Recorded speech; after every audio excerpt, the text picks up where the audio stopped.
Bible एक वर्ष में। नमस्कार, आप सबका बाइबल एक वर्ष में स्वागत है। आप सब ने जो कदम उठाया है प्रभु के वचन सुनने के लिए, यह हमारे जीवन के अंधेरों को दूर करेंगे और हमें प्रभु के प्रकाश में चलाएंगे। आज हम उत्पत्ति ग्रंथ का अध्याय 37 और 38, संत मत्ती का अध्याय 13 और सुक्ति ग्रंथ का अध्याय 3 का 25 से 27 तक वचन सुनेंगे। प्रभु का वचन सुनने से पहले आइए हम ईश्वर से प्रार्थना करें। हे प्रभु, हम आपका वचन सुनने वाले हैं।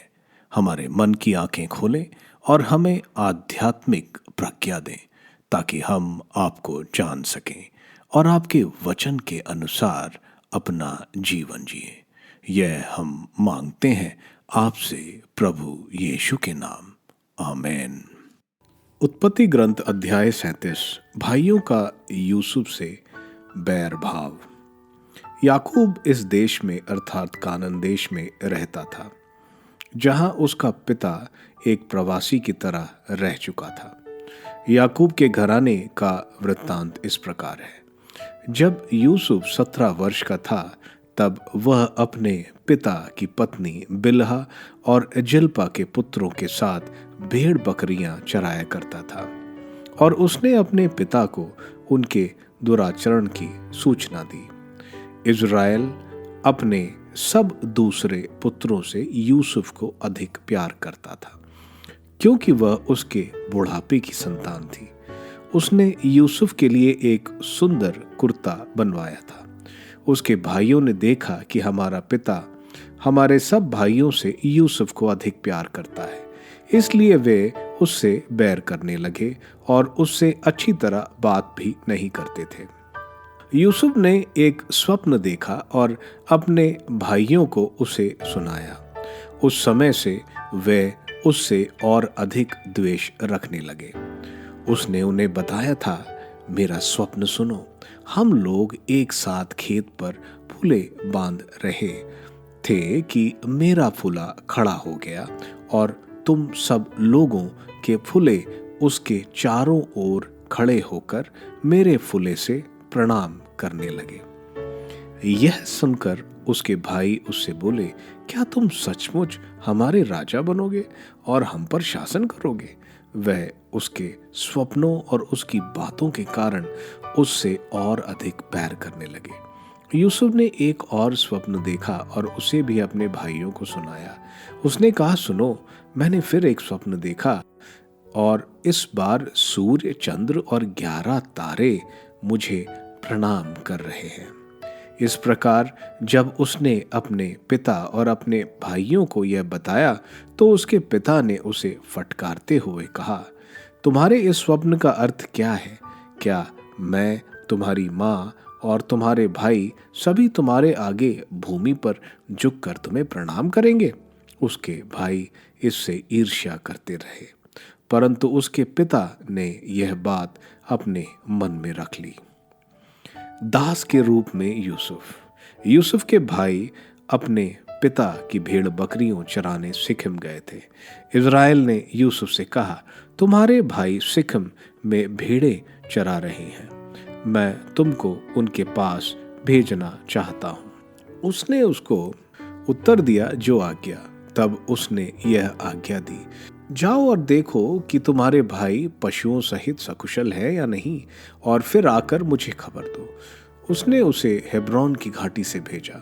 जब यूसुफ सिखेम पहुंचा, तो एक व्यक्ति ने उसे खेतों में भटकते हुए पाया और उसने उससे पूछा, आप किसे खोज रहे हैं? वह बोला, मैं अपने भाइयों को ढूंढ रहा हूँ। कृपया मुझे बताइए कि वे कहाँ भेड़ें चरा रहे हैं। उस व्यक्ति ने उत्तर दिया, यहाँ से वे आगे बढ़ गए, क्योंकि मैंने उनको यह कहते हुए सुना था कि हम दोतान चलें। यूसुफ अपने भाइयों की खोज में निकला और उसने उनको दोतान में पाया। उन्होंने उसे दूर से आते देखा था और उसने पहुंचने से पहले ही वह उसे मार डालने का षड्यंत्र रचने लगे। उन्होंने एक दूसरे से कहा, देखो वह स्वप्न दृष्टा आ रहा है, चलो हम उसे मार कर उसे किसी कुएं में फेंक दें। हम ये कहेंगे कि कोई हिंस पशु उसे खा गया है, तब हम देखेंगे कि उसके स्वप्न उसके किस काम आते हैं। रूबन यह कहकर उसे उनके हाथों से बचाने के उद्देश्य से बोला, हम उसकी हत्या ना करें। तब रूबन ने फिर कहा, तुम उसका रक्त नहीं बहाओ, उसे मरुभूमि के कुएं में फेंक दो, किंतु उस पर हाथ मत उगाओ। वह उसे उनके हाथों से बचाकर पिता के लिए पहुंचा देना चाहता था। इसलिए ज्यों ही यूसुफ अपने भाइयों के पास पहुंचा, उन्होंने उसका सुंदर कुर्ता उतारा और उसे पकड़कर कुएं में फेंक दिया। वह कुआं सूखा हुआ था, उसमें पानी नहीं था। इसके बाद वे बैठकर भोजन करने लगे। उन्होंने आंखें ऊपर उठाकर देखा कि इस्माइलियों का एक कारवां गिलाद से आ रहा है। वे ऊंटों पर गोद, बलसा और गांधरस लादे हुए मिस्र देश जा रहे थे। तब यूदा ने अपने भाइयों से कहा, अपने भाई को मरने और उसका रक्त छिपाने से हमें क्या लाभ होगा? आओ हम उसे इस्माइलियों के हाथ बेच दें और उस पर हाथ नहीं लगाएं, क्योंकि वह तो हमारा भाई और हमारा रक्त संबंधी है। उसके भाइयों ने उसकी बात मान ली। उस समय मिद्यानी व्यापारी उधर से निकले। उन्होंने यूसुफ को कुएं से निकाला और उसे चांदी के 20 सिक्के से इस्माइलियों के हाथ बेच दिया और वे यूसुफ को मिस्र देश ले गए। रूबन जब कुएं के पास गया तो उसने यूसुफ को कुएं में नहीं पाया। इस पर उसने अपने वस्त्र फाड़ डाले और भाइयों के पास जाकर कहा, लड़का अब वहां नहीं है तो मैं क्या करूं? उन्होंने एक बकरा मारकर उसके खून में यूसुफ का कुर्ता डुबाया।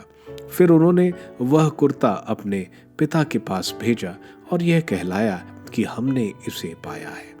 देखिए कि कहीं यह आपके पुत्र का कुर्ता तो नहीं है। उसने उसे पहचान लिया और कहा, यह कुर्ता मेरे पुत्र का ही है। उसे कोई जंगली जानवर खा गया। निसंदेह किसी जंगली जानवर ने यूसुफ को टुकड़े टुकड़े कर दिया है। याकूब ने अपने वस्त्र फाड़ डाले और अपनी कमर में टाट का वस्त्र लपेट लिया। उसने बहुत दिनों तक अपने पुत्र के लिए शोक मनाया। उसके बाद पुत्र और पुत्रियां उन्हें सांत्वना देने का प्रयत्न करते, परंतु उनकी सांत्वना का उस पर कोई प्रभाव नहीं पड़ा।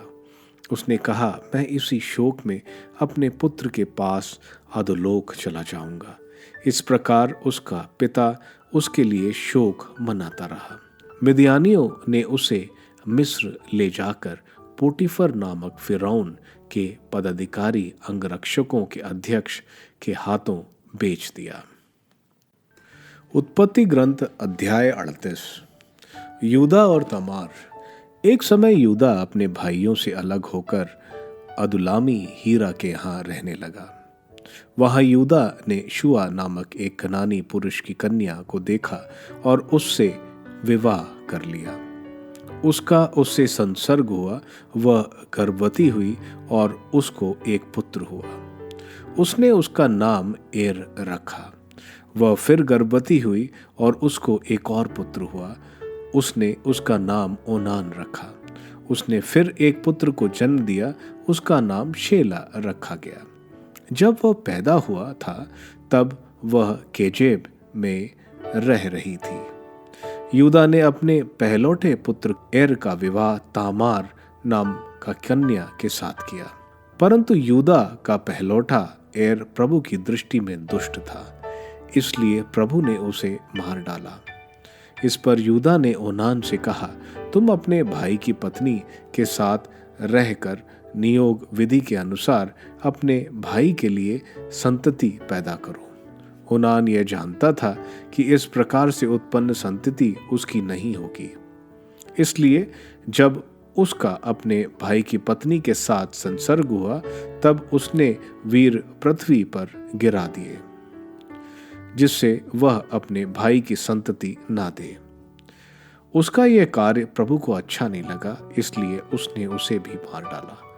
तब यूदा ने अपनी बहू तामार से कहा, जब तक मेरा पुत्र शेला बड़ा ना हो जाए तब तक तुम अपने पिता के घर में विधवा की तरह रहो, क्योंकि उसको यह डर था कि कहीं वह भी अपने भाइयों के समान ही ना मर जाए। इसलिए तामार अपने पिता के घर जाकर रहने लगी। बहुत दिनों के बाद यूदा की पत्नी जो शुआ की पुत्री थी मर गई। जब यूदा उसका शोक मना चुका तब वह अपने अदुल्लामी मित्र हीरा के साथ तिम्ना गया, जहां उनके आदमी भेड़ों का ऊन काट रहे थे। तामार को यह खबर मिली कि तुम्हारा ससुर भेड़ों का ऊन काटने तिम्ना जाने वाला है।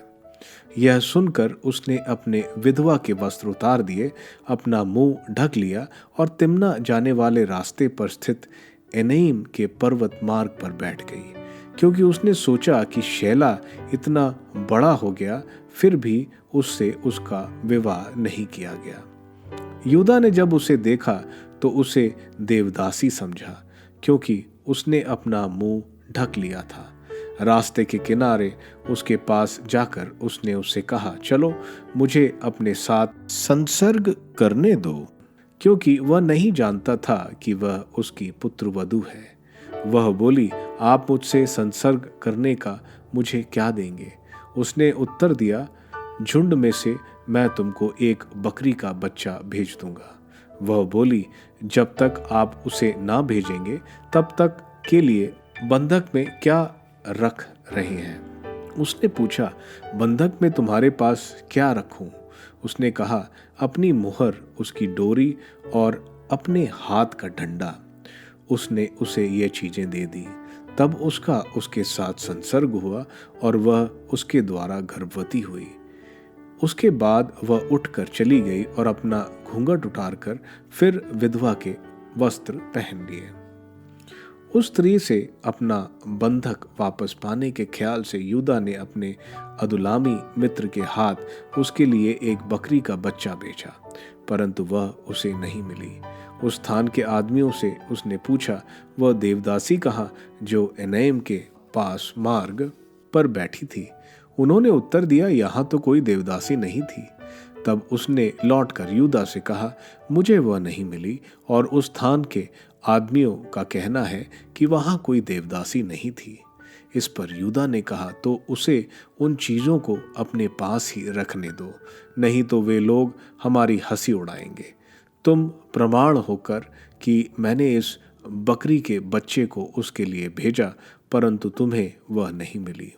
लगभग 3 महीने बाद यूदा को यह खबर मिली, तुम्हारी पुत्रवधू तमार ने व्यभिचार किया है और उस व्यभिचार से वह गर्भवती हो गई है। यूदा ने कहा, उसे बाहर ले जाकर जला दो। जब उसे बाहर निकाला गया तो उसने अपने ससुर को यह कहला भेजा कि ये चीजें उस आदमी की हैं जिससे मैं गर्भवती हूँ। उसने यह भी कहा, इन चीजों को जरा ध्यान से देखिए कि ये मुहर, डोरी और डंडा किसके हैं? यूदा ने उन्हें पहचान कर कहा, वह स्त्री मुझसे कहीं अधिक निर्दोष है, क्योंकि मैंने ही उसे अपने पुत्र शेला का विवाह नहीं किया। उसका उसके साथ फिर संसर्ग नहीं हुआ। तमार के प्रसव का समय आया तो उसके पेट में जुड़वा बच्चे थे। जब वह प्रसव की अवस्था में थी, एक बच्चे ने अपना हाथ बाहर निकाला। दाई ने उसके हाथ में एक लाल डोरा बांध दिया और कहा, यह पेट से पहले निकला। परंतु उसने अपना हाथ फिर अंदर कर लिया और उसके भाई का जन्म हुआ। तब वह बोली, तूने कैसे अपने लिए निकलने का मार्ग बना लिया? इसलिए उसका नाम परेज रखा। बाद में उसका भाई, जिसका हाथ में लाल डोर बांधा था, बाहर आया, उसका नाम जेरा रखा गया। संतमती का अध्याय 13। बोने वालों का दृष्टांत। ईसा किसी दिन घर से निकलकर समुद्र के किनारे जा बैठे। उनके पास इतनी बड़ी भीड़ इकट्ठी हो गई कि वे नाव पर चढ़कर बैठ गए और सारी भीड़ तट पर बनी रही। उन्होंने दृष्टांतों द्वारा उन्हें बहुत सी बातों की शिक्षा दी। उन्होंने कहा, सुनो, कोई बोने वाला बीज बोने निकला। बोते बोते कुछ चीजें रास्ते के किनारे गिरे और आकाश के पक्षियों ने आकर उन्हें चुग लिया।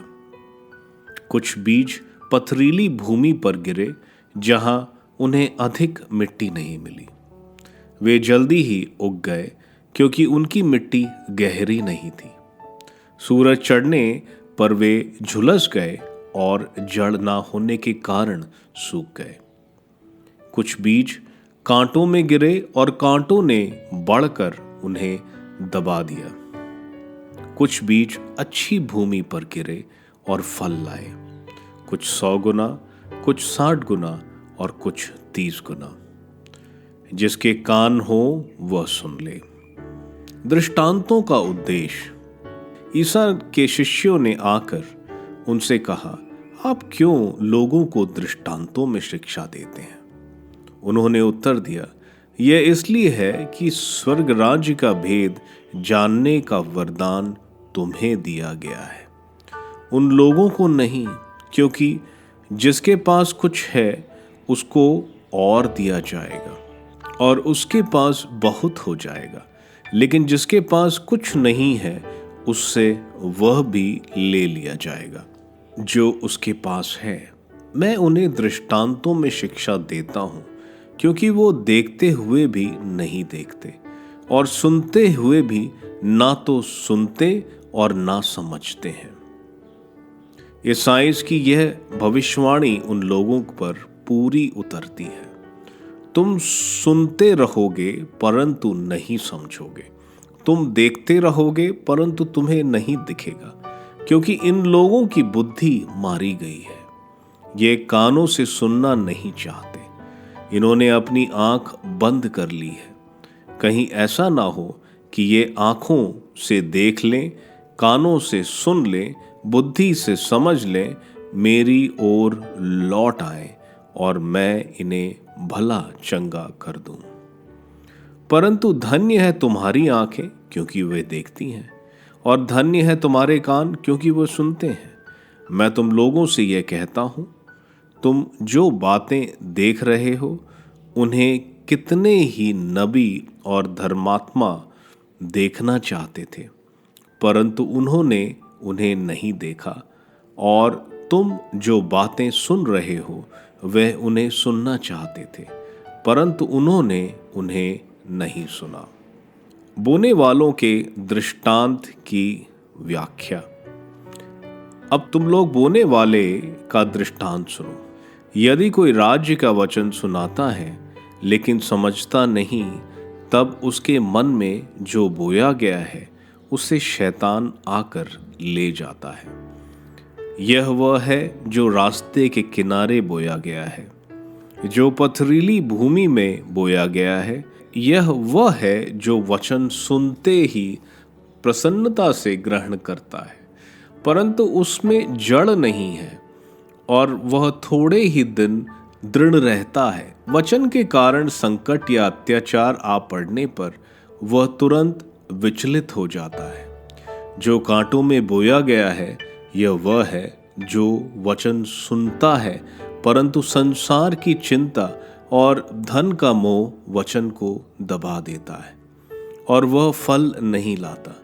जो अच्छी भूमि में बोया गया है, यह वह है जो वचन सुनता और समझता है और फल लाता है, कोई 100 गुना, कोई 60 गुना और कोई 30 गुना। जंगली बीज का दृष्टांत। ईसा ने उनके सामने एक और दृष्टांत प्रस्तुत किया। स्वर्ग का राज्य उस मनुष्य के सदृश है जिसने अपने खेत में अच्छा बीज बोया था, परंतु जब लोग सो रहे थे तो उसका बैरी आया और गेहूं में जंगली बीज बोकर चला गया। जब अंकुर फूटा और बालें लगी, तब जंगली बीज भी दिखाई पड़ी। इस पर नौकरों ने आकर स्वामी से कहा, मालिक, क्या आपने अपने खेत में अच्छी बीज नहीं बोया था? उसमें जंगली बीज कहाँ से आ पड़ा? स्वामी ने उनसे कहा, यह किसी बैरी का काम है। तब नौकरों ने उससे पूछा, क्या आप चाहते हैं कि हम जाकर जंगली बीज बटोर लें? स्वामी ने उत्तर दिया, नहीं, कहीं ऐसा ना हो कि जंगली बीज बटोरते समय तुम गेहूं भी उखाड़ डालो। कटनी तक दोनों को साथ साथ बढ़ने दो। कटनी के समय मैं लुनाने वाले से कहूँगा, पहले जंगली बीज बटोर लो और जलाने के लिए उनके गट्ठे बांधो, तब गेहूं मेरे बखार में जमा करो। राई का दाना। ईसा ने उनके सामने एक और दृष्टांत प्रस्तुत किया। स्वर्ग का राज्य राई के दाने के सदृश है, जिसे लेकर किसी मनुष्य ने अपने खेत में बोया। वह तो सब बीजों से छोटा है, परंतु बढ़कर सब पौधों से बड़ा हो जाता है और ऐसा पेड़ बनता है कि आकाश के पंछी आकर उसकी डालियों में बसेरा करते हैं। खमीर। ईसा ने उन्हें एक और दृष्टांत सुनाया। स्वर्ग का राज्य उस खमीर के सदृश है, जिसे लेकर किसी स्त्री ने 3 पंसेरी आटे में मिलाया और सारा आटा खमीर हो गया। दृष्टांतों का प्रयोग। ईसा दृष्टांतों में ही यह सब बातें लोगों को समझाते थे। वह बिना दृष्टांत के उनसे कुछ नहीं कहते थे, जिससे नबी का यह कथन पूरा हो जाए, मैं दृष्टांतों में बोलूंगा, पृथ्वी के आरंभ से जो गुप्त रहा उसे मैं प्रकट करूंगा। जंगली बीज के दृष्टांत की व्याख्या। ईसा लोगों को विदा कर घर लौटे। उनके शिष्यों ने उनके पास आकर कहा, खेत में जंगली बीज का दृष्टांत हमें समझा दीजिए। ईसा ने उन्हें उत्तर दिया, अच्छा बीज बोने वाला मानव पुत्र है। खेत संसार है। अच्छा बीज राज्य की प्रजा है। जंगली बीज दुष्ट आत्मा की प्रजा है। बोने वाले बैरी शैतान है। कटनी संसार का अंत है। लूनने वाले स्वर्गदूत हैं। जिस तरह लोग जंगली बीज बटोर कर आग में जला देते हैं, वैसे ही संसार के अंत में होगा। मानव पुत्र अपने स्वर्गदूतों को भेजेगा और वह उसके राज्य की सब बाधाओं और कुकर्मियों को बटोर कर आग के कुंड में झोंक देंगे। वहां वे लोग रोएंगे और दांत पीसते रहेंगे। तब धर्मी अपने पिता के राज्य में सूर्य की तरह चमकेंगे। जिसके कान हो वह सुन ले। छिपा खजाना। स्वर्ग का राज्य खेत में छिपे हुए खजाने के सदृश है, जिसे कोई मनुष्य पाता है और दोबारा छिपा देता है। तब वह उमंग में जाता और सब कुछ बेचकर उस खेत को खरीद लेता है। बहुमूल्य मोती।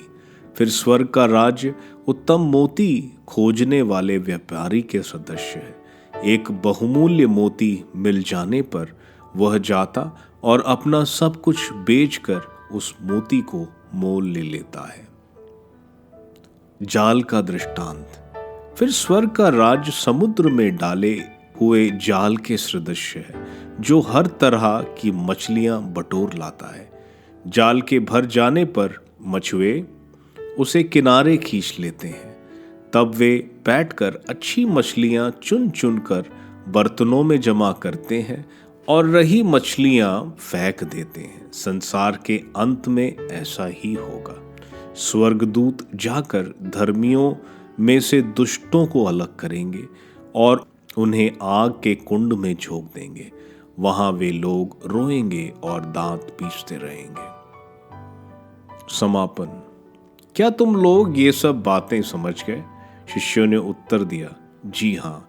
ईसा ने उनसे कहा, प्रत्येक शास्त्री जो स्वर्ग राज्य के विषय में शिक्षा पा चुका है, उस गृहस्थ के सदृश है जो अपने खजाने से नई और पुरानी चीजें निकालता है। इन दृष्टांतों के समाप्त होने पर ईसा वहां से चले गए। अविश्वासी नाज़रेत। वे अपने नगर आए जहां वे लोगों को उनके सभागृह में शिक्षा देते थे।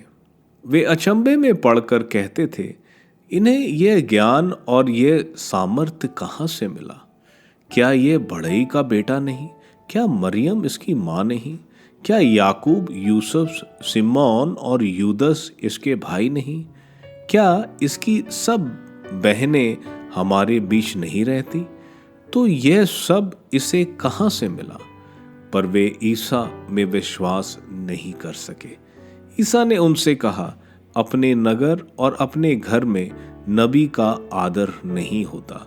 लोगों के अविश्वास के कारण उन्होंने वहां बहुत कम चमत्कार दिखाए। सुक्ति ग्रंथ अध्याय 3 वचन 25 से 27। तुम ना तो अचानक आ पड़ने वाले आतंक से और ना दुष्टों के आक्रमण से डरोगे, क्योंकि प्रभु तुम्हारा साथ देगा और जाल से तुम्हारे पैरों की रक्षा करेगा। प्रभु भातृ प्रेमी को आशीर्वाद देता। पुत्र, यदि यह तुम्हारी शक्ति के बाहर ना हो तो जिसके आभारी हो उसका उपकार करो। उत्पत्ति ग्रंथ के अध्याय 37 और 38 में हम देखते हैं सबसे पहले यूसुफ के बारे में। यूसुफ और दानियल ये दो व्यक्ति हैं जिनके बारे में कोई गलत बात बाइबल में नहीं लिखी है। इसका ये मतलब नहीं कि इन्होंने कोई पाप ना किया हो। हम देखते हैं याकूब को, जिसको बचपन में अपने पिता से प्यार नहीं मिला क्योंकि उसका पिता इसहाक एसाव से प्यार करता था। यहाँ हम देखते हैं याकूब भी वही गलती करता है और यूसुफ जो राहेल का पुत्र था उसे अधिक प्यार करता था, जो गलत था, और उसकी वजह से सारे भाई यूसुफ से ईर्ष्या करते थे। यूसुफ अपने स्वप्न के बारे में अपने भाइयों को बताता है, जिसमें यूसुफ का फूला खड़ा है और बाकी भाइयों के फूले यूसुफ के फूले को प्रणाम कर रहे हैं। यूसुफ का दूसरा स्वप्न, जो सूरज, चंद्रमा और 11 तारे यूसुफ को प्रणाम कर रहे हैं। ये दो बातें हम आगे देखेंगे मिस्र में होंगी, लेकिन ये सब बातें यूसुफ के भाइयों को ईर्ष्या पैदा करती हैं। पिता के कहने पर यूसुफ अपने भाइयों के पास जाता है, जो कि जोतान में थे, जो सिखम से एक दिन की दूरी पर है और जो मिस्र के मुख्य रास्ते पर पड़ता है, वहां पहुंचता है। इसके भाई इसको मारना चाहते हैं, लेकिन रूबन जो सबसे बड़ा था उसको बचाने के उद्देश्य से यूसुफ को कुएं में फेंकने को कहता है। यूसुफ को उन्होंने कुएं में फेंक दिया। यूदा इस पर बोलता, यह हमारा भाई है, इसका रक्त हम क्यों बहाएं? इसको हम मिद्यानी व्यापारियों को बेच दें। और वे मिद्यानी व्यापारी को बेच देते हैं, जो मिस्र के पोटिफर नामक अधिकारी को बेच देता है। कितनी गलत परिस्थिति में यूसुफ को डाला जाता है, लेकिन ईश्वर इस परिस्थिति को अच्छे में बदल देंगे। अध्याय 38 में हम देखते हैं यूसुफ की कहानी के बीच में यूदा के बारे में बताया जा रहा है। यूदा एक कनानी स्त्री से विवाह करता है। उसके 3 पुत्र होते हैं। एक की मृत्यु हो जाती है, जिसका विवाह तामार से हुआ था। दूसरा भाई ओनान तामार से विवाह करता है। यह इज़राइल की रीति थी कि जो बच्चे होंगे वो मरे हुए भाई के परिवार के होंगे, ताकि वंश चलता रहे। ओनान ये नहीं चाहता, वो तामार के साथ संसर्ग तो करता है लेकिन गर्भ धारण नहीं होने देता, इसलिए प्रभु गुस्से में उसको मार डालते हैं। यूदा को रीति के हिसाब से तीसरे पुत्र को तामार से शादी करानी चाहिए, लेकिन वो नहीं करता। उससे डर था कहीं उसका यह पुत्र भी नहीं मर जाए। यूदा के पत्नी के देहांत के बाद वो रास्ते में एक देवदासी से मिलता है। उन दिनों कनानियों में यह प्रथा थी कि मंदिर में देवदासी होती थी। तामार जानबूझकर यूदा के साथ ऐसा करना चाहती थी ताकि उसको उस परिवार से बच्चे हों। यूदा उसको बोलता है कि तुम मेरे साथ सोओगी तो मैं एक बछड़ा दूंगा। तामार कहती है, अपनी छड़ी, अपनी रस्सी और अंगूठी मुझे दे दो जब तक तुम बछड़ा नहीं देते। यूदा जो कनानियों के बीच रह रहा है, उसका चरित्र हम देखते हैं अच्छा नहीं है। जब तामार यूदा से गर्भवती होती है तो यूदा बोलता है, उसको इस पाप के लिए जला दो। वास्तव में यूदा भी दोषी था। यह दोगलापन हम भी अपनी जिंदगी में करते हैं। जब तामार ने छड़ी अंगूठी दिखाई तब यूदा को समझ में आता है तामार तो चरित्र में यूदा से भी चरित्रवान है। तामार को 2 पुत्र होते हैं और परेस और सेरा। हम परेस को प्रभु की वंशावली में देखते हैं। इन 2 अध्यायों में हमने इज़राइल के कुलपतियों के चरित्र देखे, जो अच्छे नहीं है, लेकिन फिर भी प्रभु का हाथ उन पर था। इसलिए अगर हमारी जीवन में कहीं कमियां हैं तो घबराने की जरूरत नहीं है, पश्चाताप करने की जरूरत है और प्रभु ईसा मसीह के पास आने की जरूरत। हमारे उन सब पापों की सजा उन्होंने पहले ही क्रूस पर भोग रखी है। संत मती के अध्याय 13 में प्रभु 8 दृष्टांत बता रहे हैं। पुराने जमाने में किसी बात को समझाने के लिए उसको किसी कहानी के साथ जोड़ते हैं, ताकि लोगों को जो मूल बात बतानी हो वो समझ जाएं। सबसे पहला दृष्टांत बोने वाले का है। इसमें प्रभु बता रहे हैं बीज प्रभु का वचन है। कुछ इसको फरीसियों की तरह सुनते हैं लेकिन समझते नहीं। इसके अलावा काफी शहरों में प्रभु ने अपने वचन सुनाए, लेकिन उन शहरों के निवासियों ने उसे गंभीरता से नहीं लिया। यह रास्ते के किनारे बोया गया बीज के सदृश है, जो शैतान ले जाता है। दूसरे प्रसन्नता से सुनते हैं, लेकिन जब कोई परेशानी आती है वे वचन को छोड़ देते हैं। यह पथरीले जमीन के बीज के सदृश है, जो जड़ नहीं पकड़ते।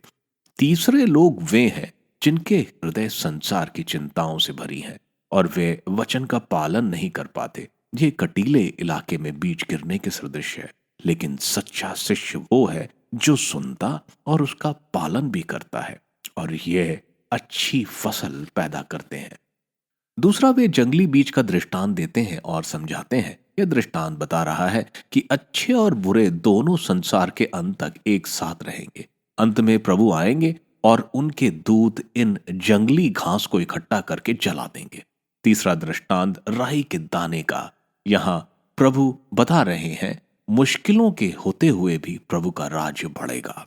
राई का बीज जो कि सबसे छोटा है, इससे एक बड़ा वृक्ष होगा जिससे पक्षी रहेंगे। इसी तरह प्रभु का राज्य शुरू में छोटा लगेगा लेकिन बाद में बढ़ेगा। तीसरा दृष्टांत खमीर का है, जो काफी छोटा है। जब उसे आटे में मिलाते हैं वो आटा 3 से 4 गुना बढ़ जाता है, जिसमें काफी अधिक लोग रोटी खा सकते हैं। प्रभु आगे छिपे खजाने का दृष्टांत देते हैं। जिसको मिलता है वो सब कुछ बेचकर वो खेत खरीद लेता है। यानी वो व्यक्ति को सबसे ज्यादा चाह प्रभु के राज्य की है। वह अपनी प्राथमिकताओं को खत्म कर देता है। उसके लिए प्रभु का राज्य ही सर्वस्व है, और अपना सब कुछ न्यौछावर करके वह प्रभु के राज्य के पीछे हो लेता है। अगला दृष्टांत एक बहुमूल्य मोती का, जिसके पाने पर वह सब कुछ बेचकर वो मोती खरीद लेता है। अगला दृष्टांत मछली पकड़ने वाले का। यह दृष्टांत प्रभु बताते हैं क्योंकि वे गलीली में हैं और मछली पकड़ना वहां का मुख्य व्यवसाय था। जब मछुआरे बड़े जाल डालकर मछली पकड़ते हैं तो उसमें मछली, गंदगी और अन्य चीजें भी पकड़ी जाती हैं। मछुआरे अच्छी मछलियां पकड़ लेते हैं, बाकी वापस समुद्र में फेंक देते हैं। यह बताता है कैसे अंत में दूत अच्छे और बुरे लोगों को किस तरह छटाई करें। इसके बाद प्रभु बोलते हैं कि नया नियम पुराने विधान को पूर्ण करता है। इसके बाद प्रभु नाजरेत में ज्यादा चमत्कार नहीं दिखा पाते, क्योंकि उनको प्रभु में विश्वास की कमी थी। वे सोचते थे कि यह तो हमारे गांव के ही हैं। यहाँ पर भी हम देखते हैं याकूब, यूसुफ, सिमोन और यूदस को प्रभु का भाई बोला जा रहा है। जैसे मैंने कल बताया था, यहूदी रिवाज में चचेरे मौसेरे भाई जो सगे नहीं हैं उनको भाई के रूप में संबोधित किया जाता है। हम देखते हैं प्रभु मरने से पहले माता मरियम को संत योहन को सौंपते हैं, ना कि बाकी जो इस अध्याय में संबोधित करें। अगर सगे भाई होते तो माता मरियम को उनके बेटे को सौंपते, ना कि संत योहन को। सुक्ति ग्रंथ के अध्याय 3 वचन 25 से 27 में हमें बताया जा रहा है कि अगर तुम प्रज्ञा के साथ हो तो किसी आतंक से या किसी अचानक होने वाले हमले से डरने की बात नहीं है, क्योंकि प्रभु तुम्हारा रक्षक होगा और इन सब से बचाएगा। आगे हमें बताया जा रहा है कि अगर तुम्हारा किसी ने उपकार किया है तो तुम भी उसका उपकार करो।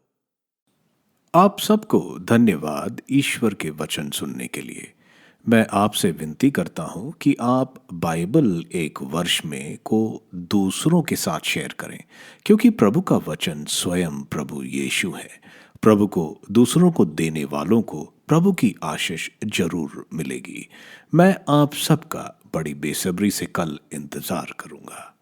धन्यवाद।